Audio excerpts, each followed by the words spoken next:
Unwind by Neal Shusterman, Chapter 13, Lev. This day has not gone according to plan. The plan was to get away as soon as they reached civilization. Lev could run the moment they broke out of the woods. He could have, but he didn't. There'll be a better time, he had thought. A perfect time would present itself if he had patience and kept watchful. Pretending to be one of them, pretending to be like them, had taken every ounce of Lev's will. The only thing that kept him going was the knowledge that very soon everything would be as it should be. When the police car had turned onto the street, Lev was fully prepared to throw himself at the car and turn himself in.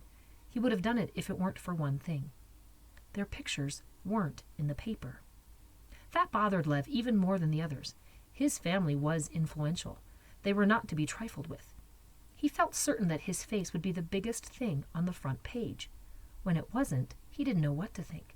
Even Risa's theory that his parents wanted her and Connor killed seemed a possibility. If he gave himself up to the police, what if they turned and fired real bullets at Risa and Connor? Would the police do that? He wanted them brought to justice, but he couldn't bear the thought of their deaths on his head, so he had let the squad car go past. And now things are worse. Now there's this baby. Stealing a storked baby? These two unwinds are out of control. He no longer fears that they'll kill him, but that doesn't make them any less dangerous. They need to be protected from themselves. They need to be unwound. Yes, that's the best solution for these two. They're of no use to anyone in their current state, least of all themselves. It would probably be a relief for them, for now they've all broken up on the inside.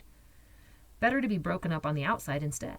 That way their divided spirits could rest, knowing that their living flesh was spread around the world, saving lives, making other people whole, just as his own spirit would soon rest. He ponders this as he sits on the bus, trying to deny how mixed his feelings about it are. While Risa and Connor talk to a painfully perky girl and her baby, Lev moves one seat forward in the bus, putting more distance between them. A boy gets on the bus and sits down next to him, wearing headphones and singing to music that Lev can't hear. The kid slips his backpack in between them on the seat, practically wedging Lev in, and returns his full attention to his tunes. That's when Lev gets an idea. He looks behind him to see Connor and Risa still involved with the other girl and her baby. Carefully, Lev reaches into the kid's backpack and pulls out a dog-eared notebook. Written on it in big black letters is Death by Algebra, with little skulls and crossbones. Inside are messy math equations and homework graded down for sloppiness. Lev quietly turns to a blank page. Then he reaches into the kid's backpack again, pulling out a pen. All the while, the kid is so absorbed in his music he doesn't notice. Lev begins to write. Help. I'm being held hostage by two AWOL unwinds. Nod if you understand.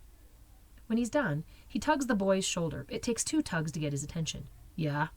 Lev holds out the notebook, making sure he does it in such a way that it's not too obvious. The boy looks at him and says, Hey, that's my notebook. Lev takes a deep breath. Connor's looking at him now. He's got to be careful. I know it's your notebook, Lev says, trying to say as much as he can with his eyes. I just needed 1 page. He holds the notebook a little higher for the kid to read, but the kid's not even looking at it. No, you should have asked first. Then he rips out the page without even looking at it, crumples the paper, and to Lev's horror, hurls it toward the front of the bus. The paper wad bounces off the head of another kid, who ignores it, and it falls to the floor. The bus comes to a stop, and Lev feels his hope trampled beneath 30 pairs of scuffed shoes.